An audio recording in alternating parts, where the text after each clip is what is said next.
Hemavathi link canal Tumakuru ಜಿಲ್ಲೆಯಿಂದ ರಾಮನಗರ ಭಾಗಕ್ಕೆ ತೆಗೆದುಕೊಂಡು ಹೋಗುತ್ತಿರುವುದು ಖಂಡಿತವಾಗಿಯೂ ಕಲ್ಪತರು ನಾಡಿಗೆ ಮರಣ ಶಾಸನವಾಗುತ್ತಿದೆ. ಹಾಗಾಗಿ ಮಂಗಳವಾರ ನಡೆಯುತ್ತಿರುವಂತಹ ಪ್ರತಿಭಟನೆಗೆ ಹಾಗೂ ತುಮಕೂರು ಜಿಲ್ಲಾ ಬಂದ್ಗೆ ತಾವೆಲ್ಲರೂ ಕೂಡ ಸಹಕಾರವನ್ನು ನೀಡುವ ಮೂಲಕ ನಮ್ಮ ನೀರನ್ನು ನಾವು ಉಳಿಸಿಕೊಳ್ಳಲೇಬೇಕಾಗಿದೆ ಎಂದು ತಿಪಟೂರಿನಲ್ಲಿ ಶಾಂತಕುಮಾರ್ ಅವರು ಪತ್ರಿಕಾಗೋಷ್ಠಿಯಲ್ಲಿ ಮಾಹಿತಿಯನ್ನು ನೀಡಿ ಮಾತನಾಡಿದರು. ಪ್ರತಿಯೊಬ್ಬರೂ ಕೂಡ ಈ ಒಂದು ಪ್ರತಿಭಟನೆಗೆ ಹಾಗೂ ಬಂದ್ಗೆ ಸಹಕಾರವನ್ನು ನೀಡುವ ಮೂಲಕ ಬಂದನ್ನು ಯಶಸ್ವಿ ಮಾಡುವ ಮೂಲಕ ಸರ್ಕಾರಕ್ಕೆ ಎಚ್ಚರಿಕೆಯನ್ನು ನೀಡಬೇಕಾಗಿದೆ. ಡಿ.ಕೆ. ಶಿವಕುಮಾರ್ ಅವರು ತನ್ನ ಸ್ವ ಹಿತಾಸಕ್ತಿಗಾಗಿ ಇಲ್ಲಿಂದ ನೀರನ್ನು ತೆಗೆದುಕೊಂಡು ಹೋಗುತ್ತಿರುವುದನ್ನು ನಾವೆಲ್ಲರೂ ಕೂಡ ವಿರೋಧಿಸಬೇಕು ಎಂದು ಅವರು ಪತ್ರಿಕಾಗೋಷ್ಠಿಯಲ್ಲಿ ತಿಳಿಸಿದರು. ಮುಗಿದ ಮೇಲೆ ಅದು ರಿಪೋರ್ಟ್ ತಗೊಂಡು ಪ್ರಯೋಜನ ಆಗಲ್ಲ. ಹಾಗಾಗಿ ಟೆಕ್ನಿಕಲ್ ಕಮಿಟಿಯಿಂದ ನಮಗೇನು ಉಪಯೋಗ ಆಗಲ್ಲ. ದಯಮಾಡಿ ಕೆಲಸ ನಿಲ್ಲಿಸಿ ಮುಂದೆ ಟೆಕ್ನಿಕಲ್ ರಿಪೋರ್ಟ್ ಮಾಡಿದ್ರೆ ಅದರಿಂದ ಬರೋವಂಥ ಒಂದು ಪಾಸಿಟಿವ್ ಕಾನ್ಸಿಕ್ವೆನ್ಸಸ್ನ ನಾವು ಇಂಪ್ಲಿಮೆಂಟ್ ಮಾಡ್ಬೋದು. ಇಲ್ಲ ವೆದರ್ ನಮ್ಮ ಜಿಲ್ಲೆಯಿಂದ ಡೈರೆಕ್ಟ್ ಲಿಂಕ್ ಕೆನಾಲ್ ಮಾಡ್ಕೊಂಡು ತಗೊಂಡು ಹೋಗ್ಬೋದಾ, ಅಥವಾ ನಮ್ಮ ಜಿಲ್ಲೆಗೆ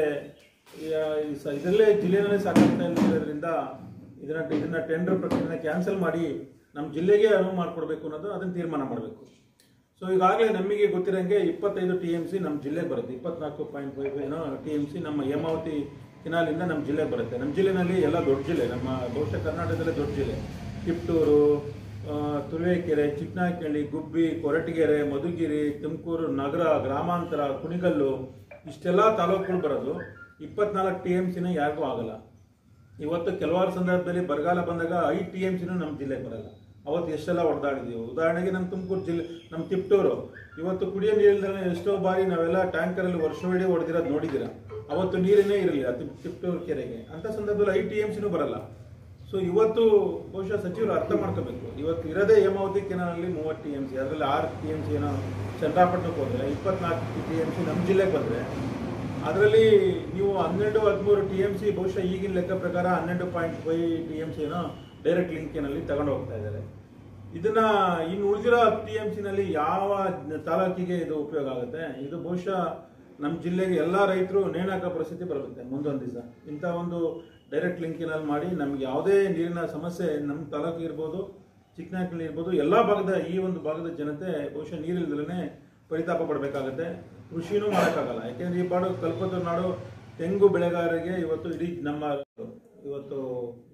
ಕೃಷ್ಣಪ್ಪ ಅವರು ಇರ್ಬೋದು, ಸೊಗಡು ಶಿವಣ್ಣ ಇರ್ಬೋದು, ಸುರೇಶ್ ಗೌರ್ ಇರ್ಬೋದು, ನಮ್ಮ ಜ್ಯೋತಿ ಗಣೇಶ್ ಅವರು ಇರ್ಬೋದು, ಸುರೇಶ್ ಬಾಬು ಅವರು ಇರ್ಬೋದು, ಗುಬ್ಬಿಯವರು ಇರ್ಬೋದು, ಕೊರಟಗೆರೆ ಅವರು ಎಲ್ಲರೂ ಈ ಒಂದು ಹೋರಾಟಕ್ಕೆ ಬೆಂಬಲವಾಗಿ ಎಲ್ಲರೂ ಆ ತಾಲೂಕುಗಳನ್ನ ಬಂದ್ ಮಾಡೋದಕ್ಕೆ ಮುಂದಾಗಿದ್ದಾರೆ. ಹಾಗಾಗಿ ನಮ್ಮಲ್ಲೂ ಬಂದ್ ಮಾಡಬೇಕು 25ನೇ ತಾರೀಕು ಅನ್ನೋದು ನಮ್ಮದು ಒಂದು ಕೋರಿಕೆ. ಇವತ್ತು ನಮ್ಮ ನಾಯಕರು ಇಬ್ಬರೂ ಸಚಿವರಿದ್ದಾರೆ. ನಮ್ಮ ರೈತರ ಬಗ್ಗೆ ಒಂದು ದಿವಸನೂ ಧ್ವನಿ ಎತ್ತಿಲ್ಲ. ಆಮೇಲೆ ನಿನ್ನೆ ಒಂದು ಮೀಟಿಂಗ್ ಆಗಿದೆ ವಿಧಾನಸೌಧದಲ್ಲಿ. ನಮ್ಮ ಪರಮೇಶ್ವರ್ ಅವರು ಮತ್ತು ಉಪಮುಖ್ಯಮಂತ್ರಿಯವರು ಡಿ.ಕೆ. ಶಿವಕುಮಾರ್ ಅವರು ಮತ್ತು ರಾಜಣ್ಣ, ನಮ್ಮ ಜಿಲ್ಲೆಯ ಎಲ್ಲ ಶಾಸಕರು ಇದ್ರ ಬಗ್ಗೆ ಒಂದು ಟೆಕ್ನಿಕಲ್ ಕಮಿಟಿ ಮಾಡಬೇಕು ಅಂತ ಒಂದು ನಿರ್ಧಾರ ಮಾಡಿದ್ದಾರೆ. ಆಮೇಲೆ ಒಂದು ಪರಮೇಶ್ವರ್ ಹೇಳ್ದಂಗೆ ಸ್ಕಾಡಾ ಅಂತ ರೆಗ್ಯುಲೇಟರಿ ಅಥಾರಿಟಿ ಮಾಡಿದ್ದಾರೆ. ಅದರ ಪ್ರಯೋಜನ ಎಷ್ಟು ಬರುತ್ತೋ ಗೊತ್ತಿಲ್ಲ. ಆದರೂ ಅದರ ವಿರುದ್ಧವಾಗಿದೆ. ಯಾಕೆಂದರೆ ಇವತ್ತು ಕಮಿಟಿ ಮಾಡ್ತಾ ಇದ್ದೀರಾ, ಟೆಕ್ನಿಕಲ್ ಕಮಿಟಿ ಅಂತ ಹೇಳ್ತಾ ಇದ್ದೀರಾ. ಟೆಕ್ನಿಕಲ್ ಕಮಿಟಿ ಮಾಡಬೇಕು ಅಂತ ಅಂದರೆ ಫಸ್ಟು ಈ ಒಂದು ಟೆಂಡ್ರು ಕೆಲಸ ಮಾಡಿ ಪ್ರಾರಂಭ ಆಗಿದ್ದನ್ನು ನಿಲ್ಲಿಸಬೇಕು.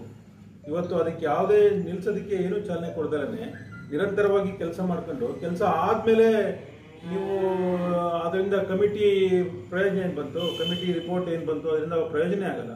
ಹಾಗಾಗಿ ಕಮಿಟಿಲಿ ಏನಾದರೂ ಈಗ ಅದರ ಪಾಸಿಟಿವ್ಸು ಮತ್ತು ನೆಗೆಟಿವ್ಸನ್ನ ಬಿಫೋರ್ ವರ್ಕ್ ಸ್ಟಾರ್ಟ್ ಮಾಡೋದಕ್ಕಿಂತ ಮುಂಚೆ ಶುರು ಮಾಡಿದ್ರೆ ಅದರಿಂದ ಆ ಒಂದು ರಿಪೋರ್ಟ್ ಬಂದರೆ ಇದನ್ನು ಮಾಡಬೇಕೋ ಬೇಡವೋ ಅನ್ನೋದು